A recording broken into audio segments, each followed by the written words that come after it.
नमस्कार, म NEA network educational एकाडेमीबाट शोभेन्द्र महरा। कोरियन भाषाको तयारी गरिराख्नुभएको साथीहरूलाई थप सहजता प्रदान गर्नको लागि हामीहरूले च्याप्टर 1 देखि च्याप्टर 60 सम्मको च्याप्टर वाइज भिडियोहरू अपलोड गर्ने प्रयास गरिरहेका छौँ। तपाईहरूले नेटवर्क एजुकेसनल एकाडेमीको युट्युब च्यानलमा गएर तपाईहरूले प्रत्येक च्याप्टरको च्याप्टर वाइज भिडियो हेर्न सक्नुहुनेछ। आज हामी च्याप्टर 1 छागी सोगेको बारेमा छलफल गर्न गइरहेका छौँ। इपिएसको तयारी गरिराख्नुभएका जति पनि साथीहरू हुनुहुन्छ, तपाईँ हामी सबैलाई आफ्नो परिचय गर्ने कुरा महत्त्वपूर्ण हुन्छ। अझ हामी स्पेसल्ली कोरियन भाषाको तयारी गरिरहेका छौँ। कोरियन भाषाको तयारी गर्दै गर्दाखेरि अब हामीले कोरियन भाषामा आफ्नो परिचय कसरी दिने त, र परिचय दिँदाखेरि कस्तो कुराहरूलाई समावेश गर्नुपर्दछ, र परिचय दिँदाखेरि कुन कुन कुराहरूलाई ध्यान दिनुपर्दछ, र यी कुराको बारेमा हामी आज च्याप्टर 1 छागी सोगे सेल्फ इन्ट्रोडक्सनको बारेमा कुराकानी गर्नेछौँ। भाषा पढ्दै गर्दाखेरि उक्त भाषाको माध्यमद्वारा आफ्नो परिचय दिने कुरा एकदमै महत्त्वपूर्ण हुन्छ है। ल अब साथीहरू हामी च्याप्टर 1 लाई सुरु गरौँ। यहाँ हामी चित्रमा पनि देख्न सक्छौँ। हेर्नुहोस् त, साथीहरू एक आपसमा परिचय गरिरहेका छन्। प्रश्न सोध्ने व्यक्ति, उहाँ उत्तर दिने व्यक्ति यहाँ स्पष्ट हामी देख्न सक्छौँ। उहाँहरू एक आपसमा परिचय गरिराख्नु भएको छ र परिचय गर्दै गर्दाको अवस्थामा अनुनारा साराम इम्निका, कुन देशको मान्छे हो भनेर यहाँनिर प्रश्न सोधेको छ र उत्तरको रूपमा छनुन नेपाल साराम इम्निदा, म चाहिँ नेपालको मान्छे हो भनेर उत्तरको रूपमा आएको छ। भन्दै गर्दाखेरि तपाईँ कुन देशको मान्छे हो भन्दै गर्दाखेरि उहाँले उत्तर दिएको छ म नेपालको मान्छे हो। यसरी एक आपसमा उनीहरूले कुन देशको मान्छे हो भनेर प्रश्न सोधेर उत्तरको रूपमा एक आपसमा परिचय गरिरहेको कुरालाई हामी यहाँ प्रत्यक्ष रूपमा हेर्न पनि सक्छौँ है। र हामी मुख्य रूपमा यहाँ हेर्न सक्नुहुन्छ साथीहरू, च्याप्टर 1 मा हामीले के कस्ता कुराहरू पाउनुपर्छ, ग्रामरका कुराहरू के छन् च्याप्टर 1 मा, शब्दावलीका कुराहरू के छन्, र च्याप्टर 1 मा कस्तो खालको छङ्बो मुन्हालाई लिएर राखेको छ त, यी कुराहरूको बारेमा हामी छलफल गर्छौँ है। ल सुरुमा हामी जान्छौँ मुनबब, व्याकरण है। हामी सुरुमा जान्छौँ व्याकरण, मुनबब व्याकरण। व्याकरणमा छ हेर्नु साथीहरू, पहिलो मुनबब 1 मा छ हामी मेङ्सा प्लस इम्निदा, मेङ्सा प्लस इम्निका। यसको अर्थ हुन्छ हो भन्ने अर्थ दिन्छ। अब हामीले के सम्झिनु पर्यो भने मेङ्सा प्लस इम्निका क्वेसनको फर्ममा आउँछ भने मेङ्सा प्लस इम्निदा एन्सरको रूपमा आउँछ। भर्खर पनि हामीले परिचय गरिरहेको केसमा हेऱ्यौँ, अनुनारा साराम इम्निका, कुन देशको मान्छे हो भनेर प्रश्नको रूपमा आएको थियो। उत्तरको रूपमा आएको थियो छनुन नेपाल चाराम इम्निदा, म चाहिँ नेपालको मान्छे हो, एन्सरको रूपमा आएको थियो। यसलाई हामी फर्मल पोलाइट भन्छौँ। औपचारिक भाषामा कुराकानी गर्दै गर्दाखेरि हामी मेङ्साको पछाडि इम्निका लाएर क्वेसन फर्ममा लैजान्छौँ भने मेङ्साको पछाडि इम्निदा लाएर हामी एन्सरको रूपमा दिन्छौँ। यो ग्रामर 1 र ग्रामर 2 छ मुनबब 2। हेर्नुहोस् त साथीहरू, मुनबब 2 मा हामी छलफल गर्छौँ मेङ्सा प्लस उन्नुन, यसले अर्थ दिन्छ चाहिँ भन्ने अर्थ दिन्छ है।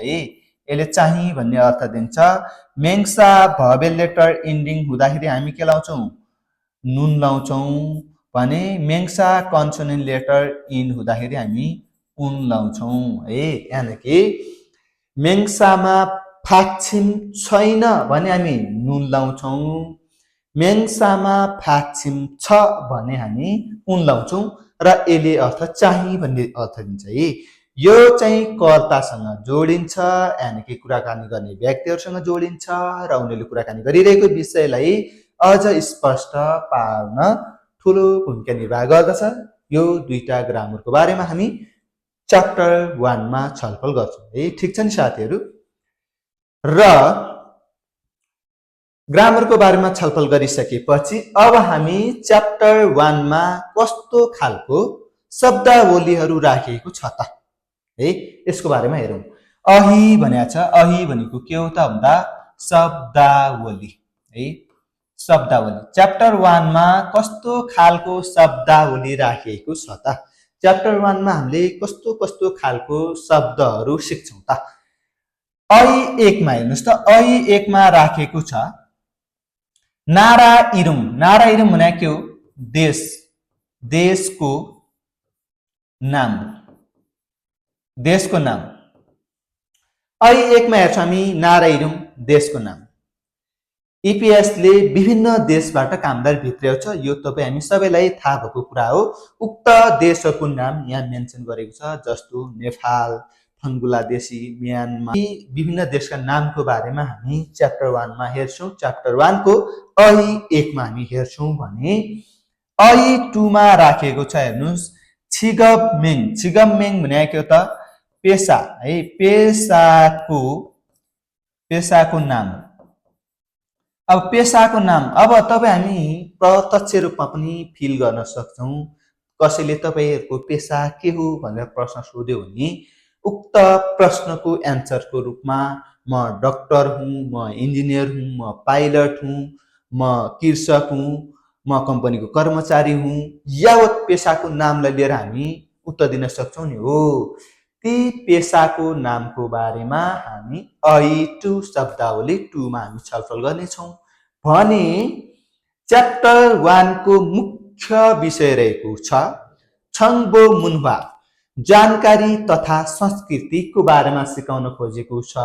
च्याप्टर 1 मा कस्तो खालको संस्कृति, कस्तो खालको कुराको जानकारी गराउन खोजेको छ, यो महत्त्वपूर्ण विषय हो है। यसमा राखिएको छ हेर्नुहोस् हानगुगे भनेको के हो त भन्दा साथीहरू कोरियाको। हानगुगे भनेको कोरियाको इन्सा एजल, इन्सा भनेको अभिवादन है, अभिवादन, कोरियाको अभिवादनको शिष्टाचार, शिष्टाचार। अब हेरौँ यो च्याप्टर 1 मा पढ्नुपर्ने मुख्य संस्कृति तथा जानकारीमा के राखेको रहेछ भने कोरियाको अभिवादनको शिष्टाचार के छ।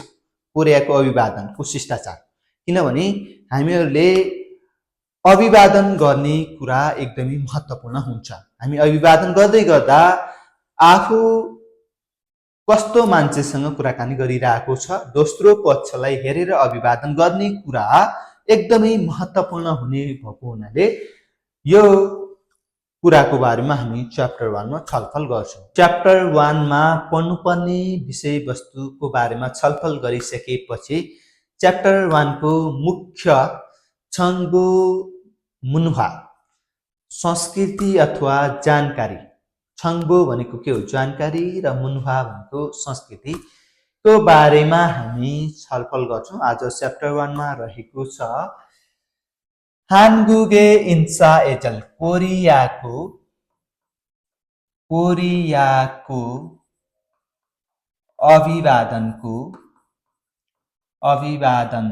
अभिवादनको शिष्टाचार, कोरियाको अभिवादनको शिष्टाचार। च्याप्टर 1 मा हामीले पढ्नुपर्ने छङ्बो मुन्वा रहेको छ कोरियाको अभिवादनको शिष्टाचार। कोरियामा चाहिँ कसरी अभिवादन गर्दछन्? अभिवादन गर्ने कुरा त महत्त्वपूर्ण हुन्छ। हामी अभिवादन गर्दै गर्दा हाम्रो अगाडि, हाम्रो सामान्यपट्टि कुराकानी गरिरहेको व्यक्ति कस्तो हो, उक्त कुरालाई मध्यनजर गर्दै हामी अभिवादन गर्नुपर्ने हुन्छ। र हामी चित्रमा पनि देख्न सक्छौँ। पहिलो फिगरमा हेर्नुहोस् अलिकति पाखो उमेरको मान्छेलाई देखाएको छ र अलिकति सानो उमेर भएको मान्छेले कम्मर झुकाएर अभिवादन गरिरहेको छ भने दोस्रो फिगरमा दुईजना व्यक्तिहरू टाउको झुकाएर अभिवादन गरिरहेको छ। तेस्रो नम्बरको फिगरमा रहेको छ उनीहरू हात उठाएर हलुका तौले हात हल्लाएर अभिवादन गरिरहेको छ भने चौथो फिगरमा छ एक आपसमा हात मिलाएर औपचारिक तरिकाले अभिवादन गरिरहेको हामी चित्रमा पनि हेर्न सक्छौँ। र साथीहरू मैले यहाँनिर तपाईँहरूलाई सुरुको प्याराग्राफलाई लिएर यहाँनिर मैले यसको बारेमा भन्छु। हेर्नुहोस् त, तपाईँहरूले मजाले देखिराख्नु भएको छ होला। कोरियाको अभिवादनको शिष्टाचारमा तपाईँहरूले हेर्न सक्नुहुन्छ। यहाँनिर हामी यो विषयवस्तुको बारेमा छलफल गरौँ। तपाईँहरूले मजाले हेर्नु होला। हानगुक एसनुन कोरियामा चाहिँ साङ्दे तारा भनेको दोस्रो पक्ष अनुसार तपाईँ चाहिँ कस्तो व्यक्तिसँग कुराकानी गरिराख्नु भएको छ, दोस्रो पक्ष अनुसार इन्सा हानुन फाङ्सेकी अभिवादन गर्ने तरिका, इन्सा हानुन फाङ्सेकी अभिवादन गर्ने तरिका थारुम निदा फरक हुन्छ। छासिन बोदा भनेको आफू भन्दा, नाइगा मानखना उमेरले धेरै भएका अथवा छिउइगा नोफुन भनेको पदले उच्च भएका मान्छेलाई, छिउइगा नोफुन सारा मेगे भनेको पदले उच्च भएका मान्छेहरूलाई चाहिँ आन्याङ हासेयो तोनुन आन्याङ हासेम निकारागो मारहान्य आफूभन्दा उमेरले उच्च अथवा पदले उच्च भएका मान्छेलाई आन्याङ हासेयो अर्थात् आन्याङ हासेम निका भनेर अभिवादन गर्दै खोगेरुल सुगिगना शिरलाई चाहिँ निहुराउने अथवा हरिरुल खुफ्य इन्सामिदा कम्मरलाई चाहिँ झुकाएर निहुराएर अभिवादन गर्दछन्। खोगेरुल सुगिगना शिरलाई चाहिँ झुकाउने अथवा हरिरुल खुफिनुन खसुन कम्मरलाई चाहिँ निहुराउने कुरा चाहिँ साङ्दे बाने देहान दोस्रो पक्षको बारेमा छोनग्याङुल नाथानेनुन छुछाइनिदा दोस्रो पक्षको बारेमा सम्मान गर्ने कुरा हो, शैली हो भन्ने कुरालाई यहाँ देखाइएको छ है। र यहाँ के भनेको यो कुराहरूको बारेमा तपाईँहरू सबैजना साथीहरूले बुझ्नुभयो भने म यसलाई सरल नेपालीमा भनिदिन्छु। हेर्नुहोस् त, कोरियामा चाहिँ दोस्रो पक्ष अनुसार अभिवादन गर्ने तरिका फरक छ। आफूभन्दा उमेरले उच्च भएका अथवा पदले उच्च भएका मान्छेलाई आन्याङ हासेयो तोनुन आन्याङ हासेनिका भनेर कुराकानी गर्दै शिरलाई निहुराउने अथवा कम्मरलाई झुकाएर अभिवादन गर्दछन्। खोगेरुल सुगिगना हरिरुल खुपिनुन खसुन शिर झुकाउने अथवा कम्मर निहुराउने कुराले चाहिँ दोस्रो पक्षलाई सम्मान जनाउने कुरालाई इङ्कित गर्दछ, जनाउँदछ है। ल अब हामी यतातिर हेरौँ। यो कुराको बारेमा छलफल गरिसकेको छु। अब यतापट्टि हेर्नुहोस् त, हान फेन अर्को तर्फ छासिन बोदा नाइगा आफूभन्दा उमेरले अरिगना छिनान चाराम एगेनुन अरिगना छिनान चाराम एगेनुन भनेको अर्कोतर्फ आफूभन्दा उमेरले साना अथवा घनिष्ठ मान्छेलाई चाहिँ आन्याङ इरागो नमस्कार भनेर मार हाम्या कुराकानी गर्दै हान चोनुल खाबेब के थुल्गना एक हातलाई चाहिँ हलुका तरिकाले यसरी उठाउने अथवा हुन्दुरा फाङ्गा अमल नाथानुदा यसरी हातलाई हल्लाएर खुसी व्यक्त गर्ने पनि गर्दछन् है। यसले के भनेको भने म फेरि भनिदिन्छु, मजाले हेर्नु होला। अर्कोतर्फ आफूभन्दा उमेरले साना अथवा एकदमै घनिष्ठ भएको मान्छेलाई नमस्कार भनेर कुराकानी गर्दै एक हातलाई हलुका तरिकाले माथि उठाउने अथवा हातलाई यसरी हलुका तरिकाले हल्लाएर खुसियाली व्यक्त गर्ने पनि गरिन्छ भन्ने कुरालाई प्याराग्राफ 2 मा देखाइएको छ है। साथीहरू बुझ्नुभयो होला। अब हामी अर्को प्याराग्राफमा जान्छौँ है त। केही छ भने कमेन्ट गर्नु होला है। मैले तपाईँको प्रश्न विचार जिज्ञासालाई हेर्नेछु र सकेसम्म ती कुराहरूलाई मैले रेस्पोन्स पनि गर्नेछु। सकेसम्म तपाईँहरूका प्रश्न विचार जिज्ञासालाई हामी सम्बोधन पनि गर्नेछौँ। अब हामी प्याराग्राफ 2 मा जान्छौँ। प्याराग्राफ 2 हामीले पढिसक्यौँ, तलको प्याराग्राफमा जान्छौँ। ल यतातिर हेर्नुहोस् त साथीहरू, हामीले भर्खरै छलफल गरिसकेको कुरालाई कन्टिन्यू गर्दै तेस्रो प्याराग्राफमा राखेको छ। तेस्रो प्याराग्राफमा के भनेको छ भने 안녕하세요 안녕하십니까 안녕은 인사하는 시간에 상관없이 안녕하세요 안녕하십니까 안녕 भन्ने कुरालाई लिएर अभिवादन गर्ने समयमा कुनै फरक नपरिकन आछिम बिहान छन्नेक साँझ छमसिम आछिम बिहान छमसिम दिउँसो छन्नेक साँझ अन्जे दुन्जी जहिले सुकै जहिले पनि सायङ हाल्छु इत्सुम्निदा प्रयोग गर्न सकिन्छ है। तपाईहरुलाई के लागेको होला भने यो 안녕하세요 안녕하십니까 안녕 भन्ने कुरा बिहानमा मात्रै भन्ने हो कि दिउँसोमा मात्रै भन्ने हो कि साँझमा भन्ने हो कि भन्ने कुरा मनमा लागेको छ भने यो अभिवादन गर्नुको लागि कुनै पनि कुरा फरक नपरिकन तपाईहरुले जुनसुकै टाइममा बिहान दिउँसो साँझ जुनसुकै बेलामा पनि दोस्रो पक्ष अनुसार 안녕하세요 भन्ने कि 안녕하십니까 भन्ने कि 안녕 भन्ने कि जुनसुकै बेला पनि प्रयोग गर्न सक्नुहुन्छ भन्ने कुरालाई यसमा देखाइएको छ है। अब हामी अन्तिम प्याराग्राफमा जाउँ। हेर्नुस् साथीहरु, अन्तिम प्याराग्राफमा के भन्न खोजेको छ भने हङजागिन साङवाङ एस नुन औपचारिक अवस्थामा चाहिँ छुरो आक्सुरु हाम्य प्राय जसो हात मिलाएर है। औपचारिक अवस्थामा भन्नाले फर्मल ठाउँमा भनेको एउटा निश्चित संस्था संगठन कार्यालय एउटा निश्चित समारोह आदि यी भनेका के हुन् औपचारिक सेक्टर हुन्। यी औपचारिक ठाउँमा चाहिँ प्राय जसो हात मिलाएर इन्सा हाम्निदा अभिवादन गर्दछन्।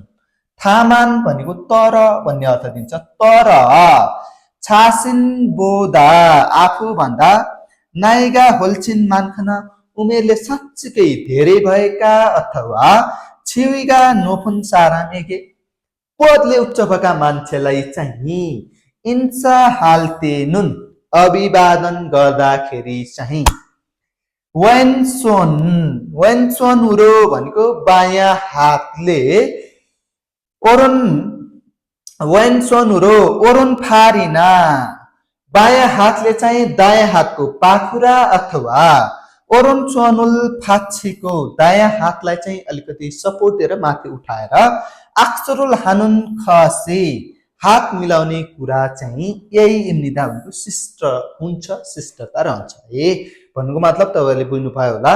यदि तपाईहरु औपचारिक सेक्टरमा औपचारिक क्षेत्रमा अभिवादन गर्दाखेरि तपाईहरुले हात मिलाएर पनि अभिवादन गर्न सक्नुहुन्छ, तर हात मिलाउँदाखेरि चाहिँ बायाँ हातले दायाँ हातको पाखुरालाई दायाँ हातमा चाहिँ अलिकति सपोर्ट दिएर हात मिलाउने कुरा चाहिँ शिष्ट हुन्छ भन्ने कुरालाई यहाँ देखाइएको छ है। तपाईहरुले बुझ्नुभयो होला। ओके ल साथीहरु, च्याप्टर 1 को हानगुगे इन्चा एजलको बारेमा तपाईहरुले बुझ्नुभयो होला। आजको क्लास तपाईहरुलाई कस्तो लाग्यो तपाईहरुले कमेन्ट पनि गर्न सक्नुहुन्छ, फिडब्याक दिनु होला।